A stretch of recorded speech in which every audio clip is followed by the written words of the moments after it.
All right, there we are. Thank you so much for joining us. This is another HRI webinar, this time on PFAS 101, understanding, and I'm going to try to get this, perfluoroalkyls. Perfluoroalkyls. Let's stick with PFAS. Bruce can correct me. And PFAS substances. We're going to go through all of that. Once again, I mentioned his name, Bruce Calder with Claggett Environmental is going to take us through this. He is the expert on the topic and how to pronounce them. And at this point, I invite him to turn on his camera and say hello. Yeah, thanks, Matt. Did I That's get awesome. it close? You did an amazing job. Perfluoroalkyls. Alkyl, you did fantastic. Okay, it doesn't roll off the tongue like you do, but so Bruce, you joined us on Tuesday Yep, for the plastic surgery webinar. So thank you so much for coming back. And once again, we're going to open this up to questions towards the end. So if you'd like to ask those questions, there's a Q&A button at the bottom of the screen. You can do so or in chat, and we'll catch them there. And again, I think we'll be able to hand this presentation out at the end as well. absolutely. Perfect. With that said, take it away, Bruce. Thank you so much. Perfect. My pleasure. I'm Bruce Calder. I'm the VP of Consulting here at Cleggan. I am arguably the world's expert on PFAS in physical products. Doesn't help me like dinner parties for sure. That is a wonderfully unique niche field. So in terms of Cleggan leader in PFAS, perfluoroalkyl substances, which is not one thing and many different things. We're the only private company included in the PFAS regulations in the Stockholm Convention at the UN. We've submitted a whole bunch of PFAS exemptions called derogations in the EU for industry in the European Union. We've submitted a lot of details on the PFAS regulation side in Canada, also Australia, quite a bit with the US EPA, not FDA, EPA. We've also worked for the states, both the state of Minnesota and Maine on PFAS usage, especially in professional products. And we're also an ISO 17025 accredited laboratory, which is super handy in this side. A lot of people talk about these chemicals. We can test it. There's all these different arguments. Oh, it's in these things. Oh, your frying pans are killing you. No, it's not. Actually, it's kind of funny. Many years ago, I was stopped from getting on an airplane because of a frying pan. Not because it's PFAS. They took this cast iron pan. I think it was one of the French makers cast iron pans. And I was getting on the plane and said, could you hurt somebody with this or, take over the plane with this? I'm like, well, I could hit somebody with this cast iron pan, but it'd be really, really slow as I do that. But they wouldn't let me take the frying pan on the airplane. I had to check it. So before I get into like chemistry and regulatory stuff, I like to start with cats and dog cartoons. This is Scott Metzger. This is definitely my cat, but often they'll do it on my laptop keyboard. No, you need to pet me, and poof, you're not doing any work. I'm sitting on your keyboard. In the world of Zoom, even more so. Um, so I'm going to talk about some deadlines about the world of regulations. Then I'm going to talk a little bit about explanation on PFAS, and I'm going to try to do it in. We're trying to work on communicating this better to people that aren't chemists. For my sins, I'm a chemist and a physicist and a bunch of other things, which again doesn't get me invited to a lot of dinner parties. I do get asked if I can fix their computer, which I guess maybe it's not quite chemistry and physics, but sure. I'm going to talk about fluoroalcohols. This is the bad ones. And trying to explain them a little more in tangibility, understanding scale, what's bad and what's really bad, and try to put some perspective in how small some of this is. And then I talk about good and bad PFAS. The reason I'm talking about good and bad isn't just for emotional reasons or whichever. It is really to give you an idea. Once advocacy, like associations like yourselves, push the government to review or have to do a justification for it, whatever regulation restriction of PFAS, it really quickly appears there's good and bad ones. And the good ones are with some of the best materials, period, in terms of human safety. And the bad ones are not that safe. And there's a big divide between the two. And the good ones get blamed for what the bad ones do. Um, and then I'm going to talk about the current status of PFAS regulation, so how it applies to you, and then the future, where it's going. And that good and bad, why is talk about understanding scale, good and bad, fluoroalcohols, all of those things are going to lead into what the future is going to be like. Um, so a lot of stuff going on. And a lot, this isn't just PFAS, a lot of other stuff going on right now, especially the Canadian Plastics Registry. EU has banned a substance 2 days ago. It's a UV stabilizer. I'm not really talking about that in this one, but you're within 2 feet of this banned chemical right now. It's in your LCD screen. They banned it. 2 days ago with a 6-month window. There's some exemptions, especially around LCD screens, but it's a new banned chemical. Minnesota PFAS was going to be your first US PFAS reporting, and I talk about that one because it's delayed. And Australia's banning this UV stabilizer too. It'll keep coming up. It's really for a different presentation at some point in time. There's some new banned substances in your product in EU and Australia, and that's in August of next year. And I talked about the plastic registry in the last one, especially for a lot of your professional products. Consumer ones have to report in 2 months. Your professional ones have to report in a year and 2 months. Plastics. So your first US reporting for PFAS is going to be US tossed at the federal level in October of next year. I'll talk about that one. Now, in Minnesota, you also have to renew your PFAS reporting every year, but since the first one's delayed, the renewals are delayed too. So there's a lot of stuff going on, especially if you have to deal with EU packaging and ROHS and lots of other stuff going on. I'm going to focus today on PFAS, the good and bad. First of all, I'm going to help internalize. Now, this is not a PFAS. It's a very common product. Your child's food container. It's not PFAS. It's not fluoro. It's polyethylene. Polyethylene is a really simple chemical. It's just carbon and hydrogens over and over again. It's basically built from gasoline, which is carbons and hydrogens mostly. Alkanes, that's where it gets alkyl from. That's alkanes. And alkanes is gasoline. Think of it that way. Polyethylene is what your food container is made of, whether yours, your child's. It's really benign, but as harmless as you get. Sure, if you heat it up too much, it's plastic. Plastic eventually burns, and you get carbon monoxide and such. But that's what happens when you burn plastic. Don't burn plastic. It's polyethylene. It's but one of the safest materials around. It's just carbon hydrogens repeating. It's good. It's safe. One in the exact same family that's bad is alcohol. People are like, well, alcohol's not that bad. It affects your body. If it came out today, it would be a prescription drug, but it's not. It's the exact same structure, but doesn't repeat, and it's got an OH on it, the alcohol group. It's structurally very similar to polyethylene. They're both alkanes. They're both very similar, but one's completely safe and one is dangerous. And that's the sum and difference. Now, but your polyethylene food container doesn't turn into alcohol. Like when you finish your lunch at work and you lick the bottom of your food dish, don't do it. But if you do, it's perfectly safe. You're not going to get drunk. And if you send your kid with like his macaroni and cheese in the food container to school, he's not going to come back 3 sheets to the wind. I think people can internalize that polyethylene doesn't become alcohol. If you can do that, then on the fluoropolymer, and this becomes important in HVAC and such like that, is frying pan, which people code with Teflon. Teflon people think are PTFE. It's not. Teflon is a name brand. Your frying pan is actually normally not PTFE. I'm just going to say it is. It's normally another one, same family called FEP. It's just a more flexible version, chemically very, very, very similar. But PTFE is the exact same thing as polyethylene, except for the hydrogens or fluorines. Fluorines are like hydrogens, but more so. They're more of everything. They're more electronegative, which means they're more water repellent. They're more oil repellent. They're lower friction. They're higher temperature. They're just exact. PTFE is polyethylene, but more so. And so you replace PTFE with something, it often is polyethylene, it's just not as good. PTFE is polyethylene. That food container material, exact same, just more so. It's not more toxic though. It's just more. Polyethylene is not toxic. PTFE is not toxic. Completely benign. It's so bad. If you have PTFE in, say, one of your oils, and you get a safety data sheet for it, they don't even have to report PTFE because it's benign. It's absolutely harmless. It doesn't even have to be in the safety data sheet. No chemical harm. However, there is a bad version of PFAS. And this is what they find in drinking water. So when it said, hey, this school has this PFAS in drinking water, it's this.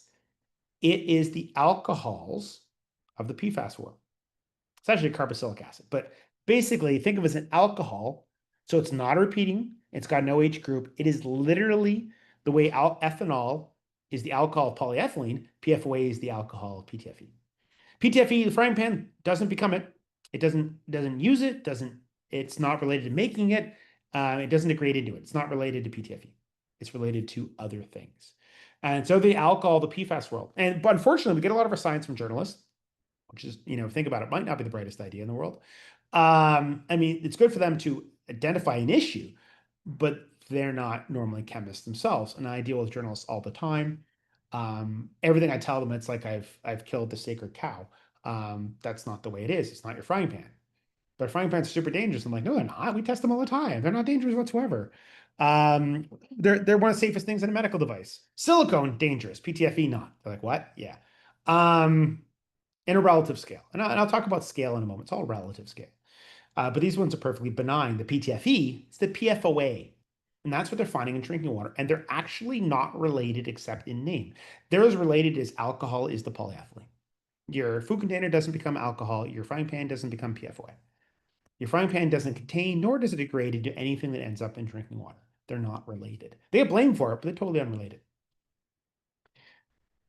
Now, where it is in your kitchen is here. And, this is also a different kind of political hot potato, is when they want to get away from plastic containers, went to paper. Paper's got a wee bit of a problem with food. It's not waterproof. So you have to put a waterproofing on it. And the good waterproofing is a fluoroacrylic.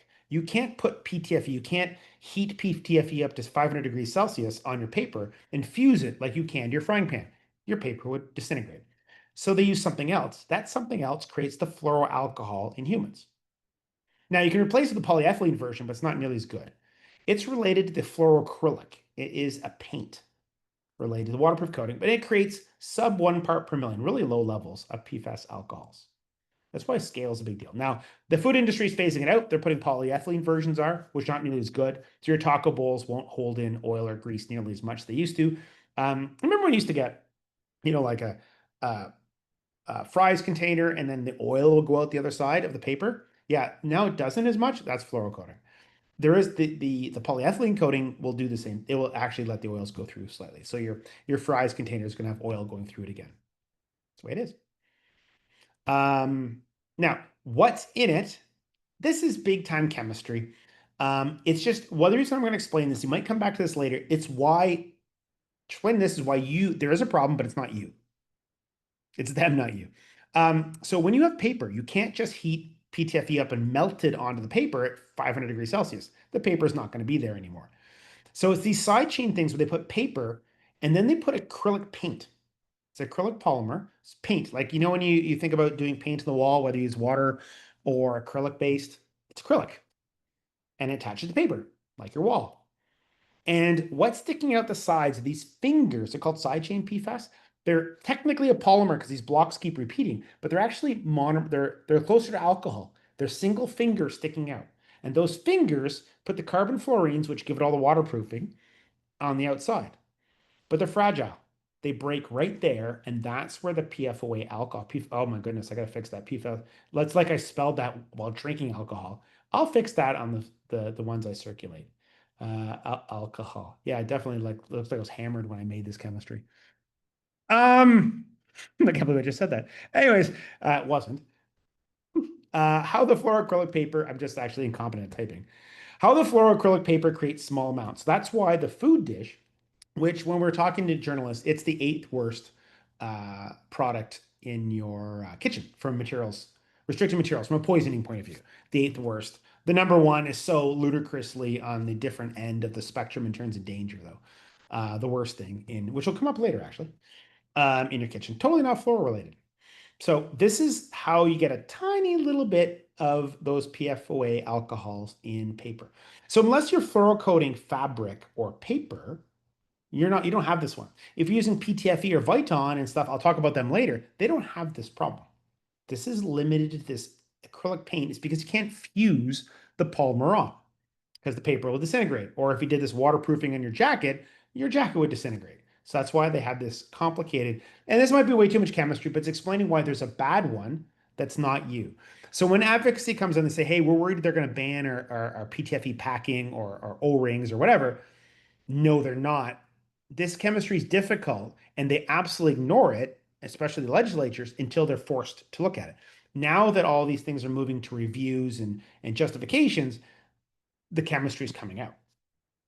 So, by the way, if you ever wonder what is really safe in your kitchen, Teflon pans.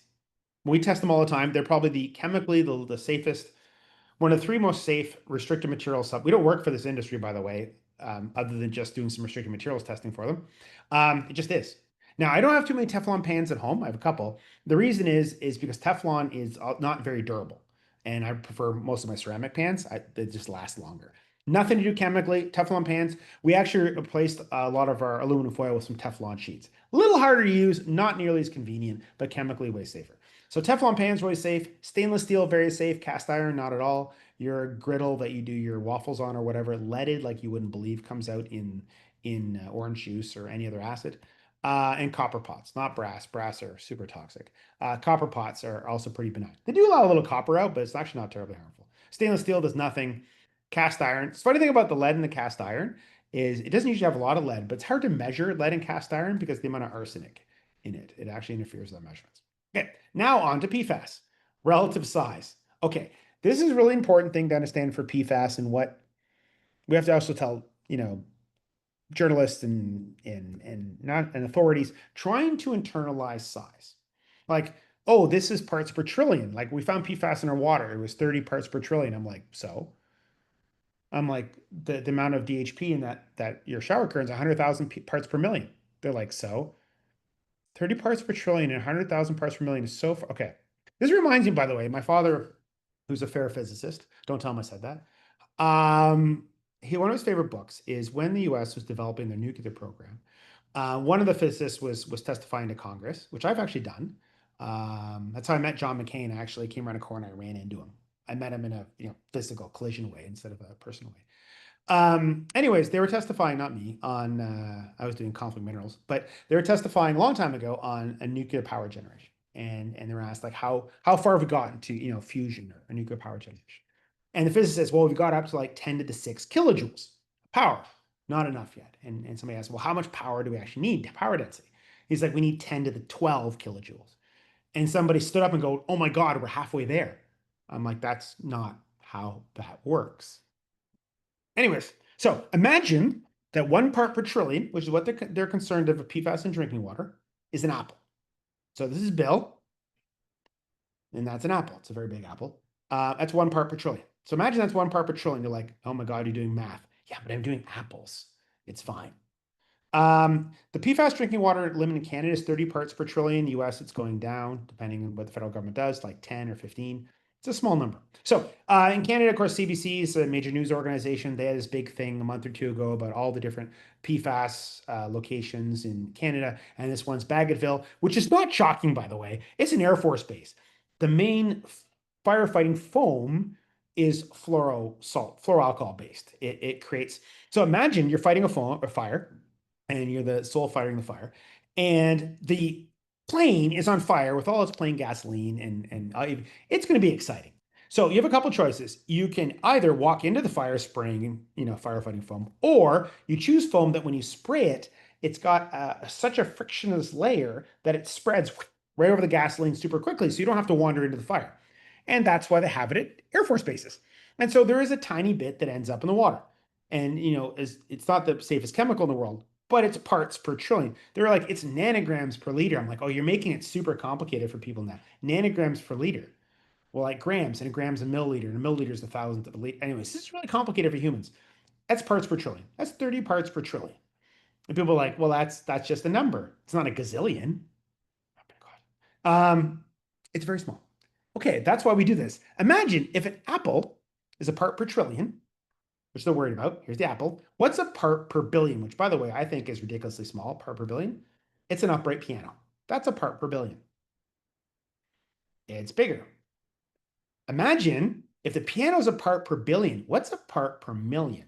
So, like for example, if you do ROHS in Europe, your lead is banned at 1,000 parts per million, not billion, not trillion. So if the piano, so PFAS the word in parts per trillion, which by the way, it's not more toxic than lead.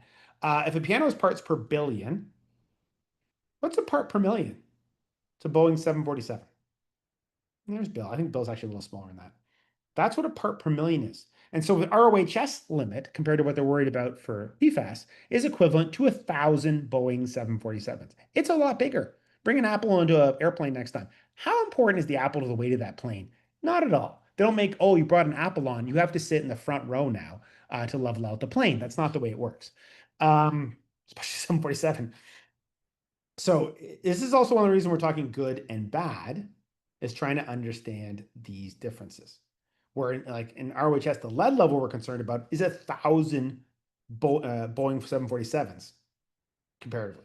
Again, bring an apple onto the plane. They don't make you sit like at the back of the plane to level the plane because you brought an apple on. It's not relevant. It's trivial. So good and bad. Again, we talked about good, polyethylene, bad, alcohol. Good, PTFE, your frying pan. Good, healthy, safe. Bad, the PFOA alcohol. It's the alcohols. And why I'm also bringing this up is not to bore you with chemistry. That's why I throw 747s in there and such and try to make it more tangible. By the way, you can ask questions afterwards, like, why is there so many chemical formulas on it? There's a reason. Wait for it. It's part of this is justify why, to explain later why certain things that people have been, the sky is falling, you're going to lose this material. It's going to be banned. I'm like, no, it's not. This is what's happening. So in products, there are two types of major PFASs. I'm going to ignore polyethers used for degreasing. That's a different problem. There's the fluoropolymers.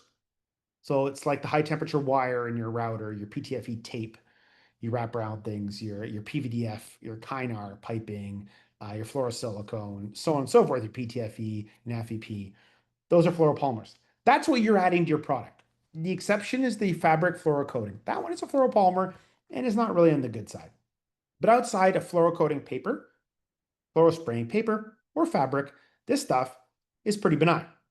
The bad ones are the PFAS alcohols, called salts. This is the PFOA. This is what they're finding in water. The stuff on the right is what they're not finding PTFE in water. They're finding PFAS, the PFAS alcohols, the ones on the right. These complicated chemistry things that have funny names like PFOA. These are water-soluble PFAS salts, alcohols that degrade from very specific fluoropolymers, that waterproof spray. They actually mostly come from surfactant from firefighting foam. So it's neat. So when Minnesota says, oh my goodness, we have these PFAS problems, we've even had to close the school down. Cool. I can look at the test report for the water and tell you what it's from. Because there are a lot of different PFAS alcohols, and based on which ones they get, you know exactly where they came from. It's really easy. So these ones are not generally restricted, nor are they going to be restricted. These ones are commonly restricted. It's the ones on the right that are a problem. The ones on the right you can't have. The ones on the left are going to be fine. So, by the way, also in Canada, they announced something a couple months ago about putting PFAS on the Schedule 1 toxic substances list, which doesn't actually mean anything other than there's budget now to spend money on trying to figure out how they're going to regulate them. These ones are toxic in Canada. These ones are not. That's a big deal from regulation. Canada is just one jurisdiction, but this is a really important. The ones on the right are going down a regulatory path in Canada. The ones on the left are not. You may have to report them, but you're reporting, but they're not being restricted in your products. It's the ones on the right. These funny chemistry things that you don't really understand or recognize necessarily. And if you do, fist bump. But what you're generally using is stuff in your O-rings are not made of PFO. Your O-rings are made of PTFE or ETFE or PVDF or Viton or that kind of thing. So the polymer PFASs are not found in humans or drinking water. You're not finding PTFE in humans. Good. So when they say, I found this in the school, we had to shut down the school, it's not your PTFE O-rings. It's those PFOA alcohol things. The PFAS alcohols are found in humans and drinking water. Bad. It should say and, not just humans drinking water. That kind of works. Bad. Somebody asked me today, is that Michael Jackson's bad? I'm like, I don't know. Maybe it is. It's a good looking bad. Is that a real thing? Good looking bad? Whatever. Anyways, bad. So what's really being restricted is particularly on the PFAS alcohols, it's the long chain ones. The longer they are, the longer they last in the environment. There's a whole chemistry reason. I could show you. You don't really want me to. Why the long ones last longer. There's a whole chemical reactivity. It's polar versus non-polar. It's very exciting to me and nobody I go to dinner with at all. Not even my kids. They're like, Dad, I don't want to hear about polar again. I'm like, oh, I'm sorry. This is so good for your learning. Get off TikTok. Anyways, so the longer ones, like PFOA, are being banned in Europe and Australia and will soon be in Canada. The shorter ones may get banned in the future. You don't really use them anyways. They can be residual in that floral coatings, which you have to worry about in fabric and paper. That's where your main risk is in physical products. Your PTFE is not having this. So it's the longer ones that are getting regulated. So they're regulating these ones. They're banned in the EU and Australia, the ones on the other side, and soon in Canada. But Canada will always do things slower. These salts, these alcohols are being banned, not your PTFE, the alcohols. Upcoming restrictions in Australia, for example, they're banning long chain perfluorocarboxylic acids. You're like, that means nothing to me. That's the PFOA family longer. That's the longer versions of the PFAS alcohols. Those are the longer PFAS alcohols. Those are being banned in July of this year. So those alcohols are regulated, which is a concern if you have fluoro-coated things. Paper or fabric. If you fuse PTFE onto something or it's part of a paint, it's Teflon, it's fine. Well, PTFE. PTFE isn't necessarily Teflon, but it's PTFE, it's fine. The chlorine plus and flame retardants, UV stabilizer in August, and they're banning probably one of the most common flame retardants in electronics, sort of. Your industry has a 12-year exemption in 2027. That's a different webinar. In June of next year, however, you guys have a 12-year extension. So where do you have to do things next? You've done Canada, but now you have to do PFAS reporting. First place in the US would be Minnesota. And it was due, your PFAS reporting in Minnesota was due January 1st, 2026, which has been awesome. And I would have gone on lots of detail of how to do it and how to report. And everything's in scope. And there's a whole, statement of why they're doing it in the details. It's delayed. They just did a consultation, and in replying to the consultation, in the second document on page 29, I know it's like deep in the basement in a room marked janitor in a locked drawer. They said, or unlocked drawer, they'll say. It said, oh yeah, seems we haven't done a guidance yet. We've chosen under our powers to delay the reporting. We'll get back to you when the reporting is, probably after we do a guidance. So the new date's unknown. So it was going to be your first report in the US, it's postponed. New Mexico is also has a PFAS law. Why I'm mentioning New Mexico, it's not usually the most important state. If anybody's from New Mexico, I apologize, but it isn't. They're going to ban PFAS in 2032. No, they're not. And I'll explain the difference. They are, but they're not really. And PFAS reporting is due in 2027. Exemptions, whole bunch of professional products. I'll see the next slide. And then almost every fluoropolymer you use. There is a complicated thing, and this sentence is paragraph is extraordinarily important in terms of future regulation, and it may only make sense to me. A product that contains fluoropolymers consisting of a polymeric substance for which the backbone of the polymer is either perfluoro or polyfluoro, which I understand the difference. And I will show you, I know, I feel bad, but I will. Carbonyl backbone or a perfluorinated polyether backbone that is solid at standard temperature and pressure. Most people are like, I have no idea. I'm like, yeah, that means all the good stuff is being exempted. And you're like, you get that out of there? Yes. Okay. My life is boring. So exempted from restriction reporting in general, used products, medical devices, pharma, cooling, heating, and ventilation equipment allowed by the EPA. Well, you probably shouldn't be selling bootleg ones. So that seems you're out completely. So we're not going to worry about New Mexico in general, except this products containing fluoropolymers with specific backbones. Why is that important? There's a bunch of other things. Okay, these are perfluorinated carbon-only backbone substances. These are ones saying we're not going to regulate. And the way the US states do, they're just copying each other. This is the way the future is going, especially in the US. We're not banning perfluorinated perfluorinated carbon-only backbone. Perfluorinated means every carbon has a fluorine. That's either PTFE or FEP. FEP is usually the actual coating in a frying pan. It's got a side chain. It's got that little thing sticking out the side. It's like chemically very similar to PTFE, just slightly more flexible. Again, doesn't have the PFAS alcohols, doesn't generate into it. It's really, really safe. You're going, wait a minute, I use those. Yes, that's the way these are going. That's a perfluorinated. This is a polyfluorinated, where they interchange carbon hydrogens and carbon fluorines. That's PVDF, that's Kynar. That's FKM, that's Viton. That's ETFE. ETFE is the high temperature thin wires in electronics, like a router or a tablet.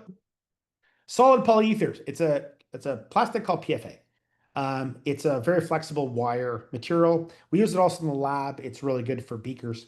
It looks and feels a lot like PTFE. It's just a little more flexible, a little more chemical resistant. A polyether means it's got a carbon-oxygen-carbon bond. That's a polyether. Not a polyacrylic. Those are bad. I know. It's polyether. FFKM, Calres. Calres is a super high temperature version of Viton. It's a solid polyether. All of those are going in the happy direction. Not exempted, fluoroacrylics. This is that waterproof paint thing that you can put on paper or plastics, and there's a reason for it. It degrades into the bad one a little bit. And fluorosilicone is not exempted because I don't think they know it exists. They really should be carbon or silicone backbones. It'll be fine in the future. So in short summary, globally in fluoropolymers, this is what's happening. Dumb it down. These are pretty safe from global restriction. You're like, those are the ones I use, and probably. Those ones are pretty safe from global restriction. PTFE, FEP, PVDF, PTFE and FEP and PFA are interchangeably called Teflon. PVDF, FKM, which is Viton, ETFE, CalRes, PVDF is Kynar. They're all pretty safe from global restriction. What if they're forced to um, through advocacy to actually review the safety of, they pass with flying colors. They're way safer than the replacements, way safer than silicone. Not exempted. This one's got a strong risk of regulation. This one's going down the probably not going to be allowed except for very specific circumstances in the future. This is the waterproof coating for paper or fabric. That one's going through a because it generates into it one that has now it's again parts per billion, parts per trillion, which I would say is a pretty small thing compared to lead in stuff. It's going down a regulation path. Fluorosilicone, it's going to be fine once they figure out it exists. It's like the guy they don't know they forgot to call Ed to the party. Did anybody remember to tell Ed? We didn't even include him in the group chat. He's the guy they didn't include in the group chat. He's going to be fine. They just forgot to include him in the group chat. All the blue ones are definitely going to be fine. The red one's probably not going to be fine. And the yellow one there, the fluorosilicon, is probably going to be fine. They just wasn't included in the group chat. It'll be fine once they figure it out. So again, into regulation. Canadian PFAS reporting was started this year. Some people got extensions up to July. If you haven't done it, we can help you. We're really good at CPA reporting. Yes, I'm biased, but we're the best in the world at it. Canadian Plastic Registry, we are by far the best. If you have a problem with plastic registry, talk to us. We have really good solutions. Doing the plastic registry the first time sucks, by the way. Once you've done it many times and you have a lot of good models, it's no problem. Just contact us. Minnesota PFAS was January of next year, but it got delayed, probably due to the new flag. By the way, that's Minnesota's new flag. If you want to look it up on Wikipedia why they don't have their old flag, it's kind of awkward. Canadian Plastic Registry Industrial, which will affect you guys more. That's 14 months from now, give or take, a couple days. US TSCA reporting is going to be your first US reporting unless it get delayed again, but it looks to be pretty on track. The software is coming up momentarily, and that's October of next year. Now, New Mexico PFAS reporting would have been January 2027, except for your products, all the HVAC stuff's exempted. So if you have stuff that's not HVAC and it's consumer, it might be in, like you sell laptops or something. Otherwise, you're pretty exempted. So PFAS reporting overview, if you have to do PFAS reporting, Canada, Minnesota, US TSCA. Deadline for Canada was January this year. Extensions up to July, so now. And if you haven't done it by now, you're going to be in trouble. The Environment Canada has actual real enforcement people with like badges. It's not the same as Health Canada. They're much stricter. Minnesota deadline was January 2026. It's delayed. When to? We don't know yet. Could be as late as 2028, but probably 2027. US TSCA is October 2026. You have to report by in Canada product family. You report laptops or air conditioners. Minnesota, you do the same way. Laptops, air conditioners, you report by family. TSCA, you report PTFE and how many products have PTFE in it. It's the same data set, like rows instead of columns. It's actually inconvenient. So you have to do Minnesota and US TSCA quite differently. Same with Canada. Canada's sales volume, we only need a little bit to see if you meet like 100 kilogram thresholds. Minnesota, you don't need sales volumes at all when you do it. It's all future looking. It's all what products have it and why do they have it and what do they have. US TSCA, the main reporting is sales volume, which is kind of dumb. It's like you have PTFE in your products. So you report PTFE and how many products each year you sold PTFE in it. Where a refrigerator, in my iPod's case, are both one, which makes no sense. The PFAS function, Canada, you don't need to know the function unless you're food contact. Minnesota, the main thing you're reporting is the function. What PFAS is there, what type of product, and why is it there? That's the main Minnesota one. TSCA, you also need to know the function, but it's not nearly as granular. You can say really generic things. Detailed chemistry, you don't need to have detailed chemistry. You know it's PTFE, you don't have to know all the different degradation products in it, neither for Minnesota, neither for TSCA, if you're in physical products. If you sell chemicals, you have to do a little bit more. And I haven't really talked about fluoro gases. That is a whole other family. I realize I haven't talked about refrigerants, but refrigerants will normally be regulated by whatever they're doing at the EPA level or similar under ozone depleting. Ozone depleting and fluorogas and carbon stuff, that will dominate the fluorogas regulation more than any of this. And that's more due to global warming potential than any PFAS thing. So, by the way, also online, I mentioned before, we have a lot of educational videos online. If you're from Canada, I recommend the Canadian Plastic Registry short one. So if you see one that has got a person, like an image of a person, those are only about 1.5 or 2 minutes long. They're usually really educational. The Canadian Plastic Registry one, I believe, is really funny. The person who made it is Canadian, and they decided since it's Canadian, they could put a lot of Canadiana in it. So there's like maple syrup and mosquitoes and poutine and a bunch of other stuff in there. Um, so again, we're the leader in PFAS and products. I'm probably the most knowledgeable people about PFAS and physical products. We present our data is in the United Nations Stockholm Convention, in the European Union legislation. We've definitely got a correspondence with the Canadian government on why you're also seeing some exemptions in that space. Also Australia, the US EPA, and then state levels with Maine and Minnesota. I've had one of our conversations in particular with Minnesota. And they were an ISO 725 accredited lab, so which is very helpful, one for testing for compliance, but it's really helpful that we actually know what's in things as opposed to having to copy paste everyone else. I have a science paper coming out momentarily on exposure. So we had a wonderful argument, and that's what the Canadian one came on. They said, we're going to ban PFOA in all Canadian products. I'm like, that's cool, but you got to give them a little bit of time. They're like, well, nobody uses PFOA in the products. I'm like, it's actually a degradation product of the coatings for winter or waterproof, especially winter clothing. And they're like, no, it isn't. I'm like, no, I got a lab. I'm pretty sure it is. And they said, no, we asked the Canadian companies whether they use any floral coatings in their fabric, and one company responded and they said they didn't. So Canada doesn't. I'm like, are you listening to yourself?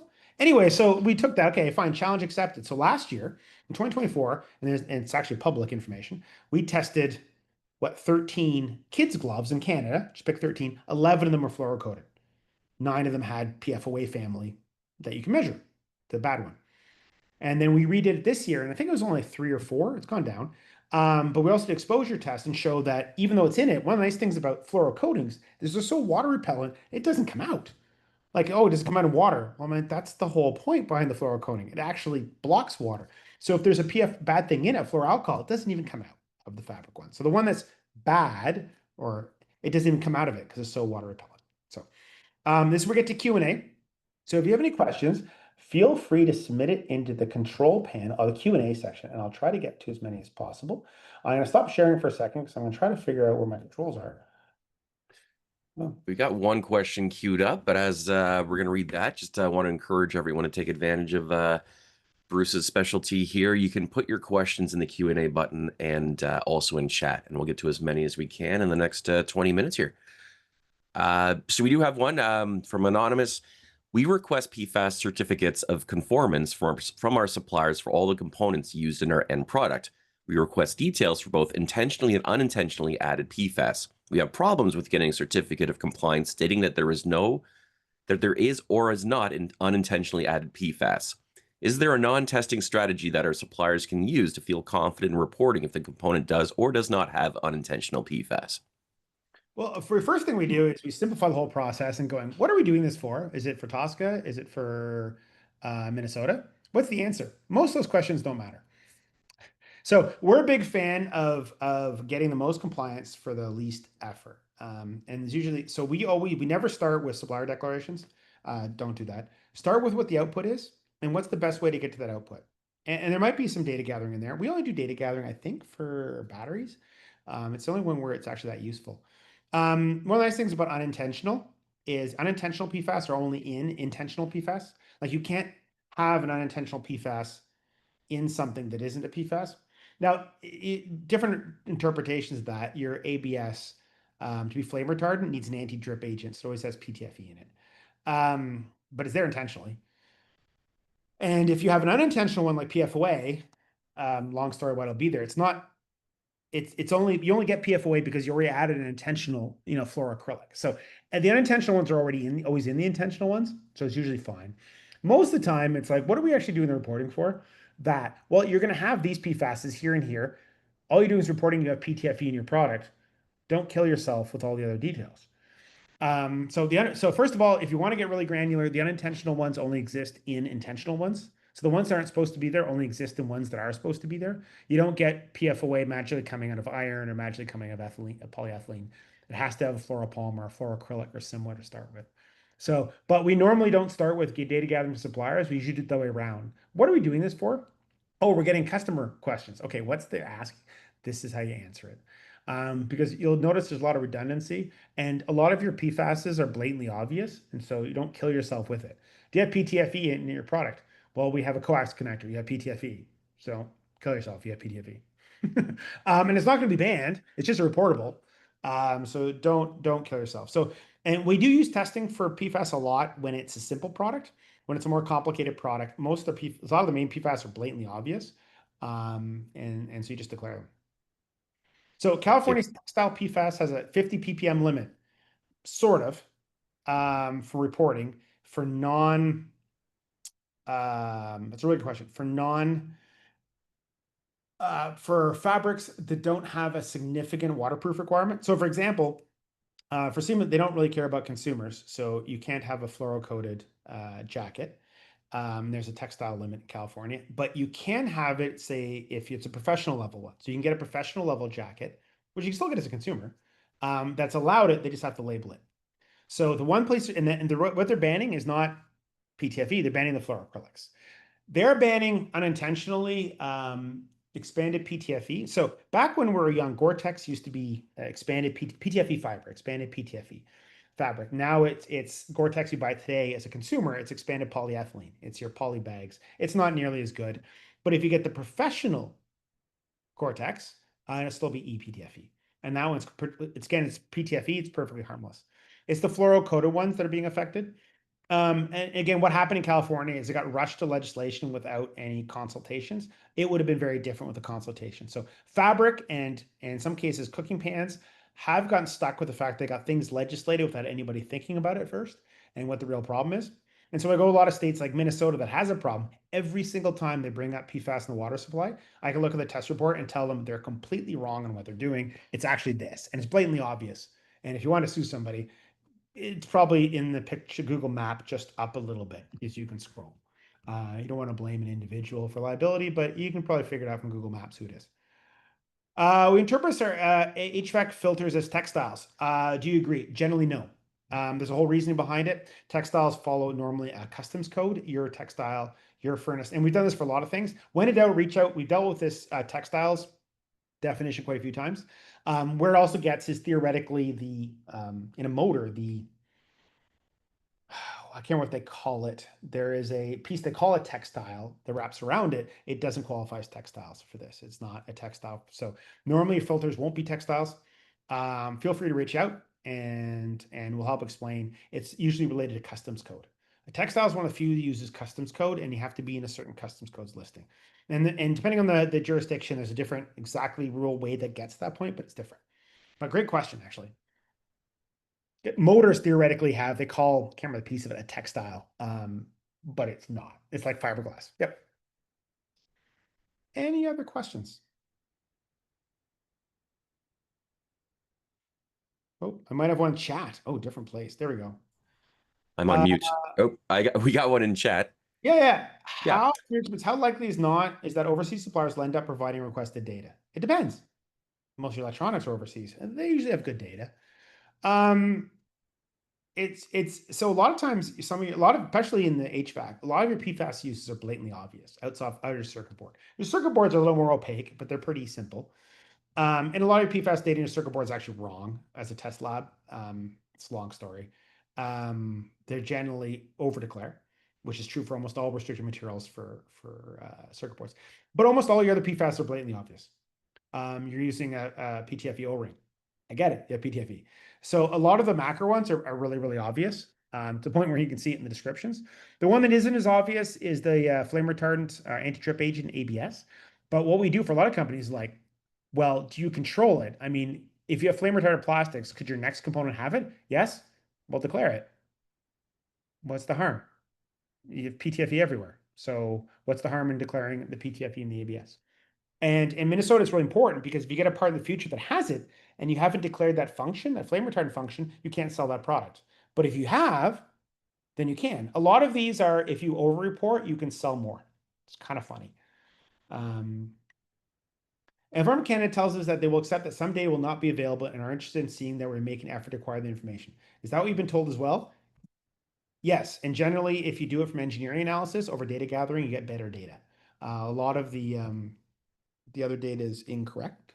This is common in restricted materials all the time from suppliers. Until somebody actually tests, it usually doesn't end up being 100%, right? One of the other problems with PFAS is it's not that you're compliant with X.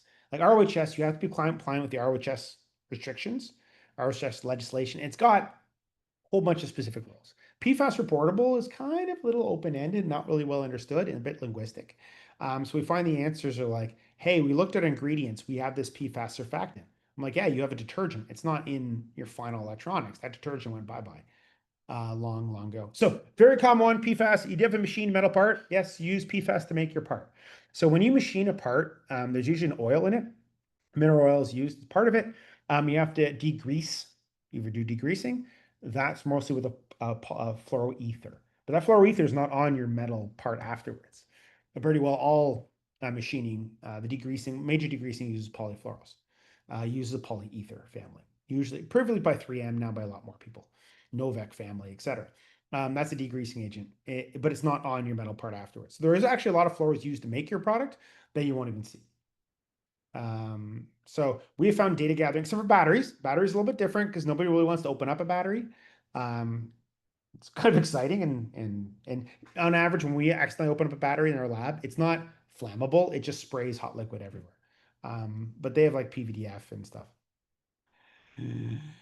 Does R45B has PFAS in its component? Is there an end date for this refrigerant? That's an EPA question or environment, and that's usually governed under global warming stuff. That's a global warming question. We're finding the refrigerants are almost all global warming is their end date. It isn't as popular because a lot of the replacements are flammable, which is kind of a dumb idea. For a lot of things, do you really want? So one of the problems with a refrigerator is your refrigerator runs 24 hours a day, like your air conditioner run 24 hours a day, 7 days a week for years. This is a device that you don't want, a fraction of percent of the time could burst into flames. It's kind of a dumb idea. So there are good justifications why you should not have the flammable butane and propane and stuff like that in them. And that's a longer discussion. But if they're going to be banned, they're mostly going to be banned under global warming. So if you look at global warming potential first and whether or not your fluoro gas is going to be restricted. They're often also legislated in a different way than the salts are. It's a really good question. Perfect. I think we're good unless anyone else would like to ask a question by the time we wrap this up. So as mentioned at the top, we will be sending this presentation out to registrants and attendees. This video will also be up on HRAI's YouTube page in case you need to refer to any of the information again. But otherwise, Bruce, thank you so much for joining us. It's been a pleasure having you for the past two webinars. Thanks a lot. Very good presentation, says one of the chatters. My pleasure. Thank you. Thanks for having me. It's been a pleasure. Yeah, wonderful. Hopefully we can get you back later on in the year. It's a good topic. It's good to keep top of mind too. Oh, perfect. My pleasure. Thanks again for everybody. Pleasure hosting everyone. All right. Have a good day, everyone, and we'll see you at the next show.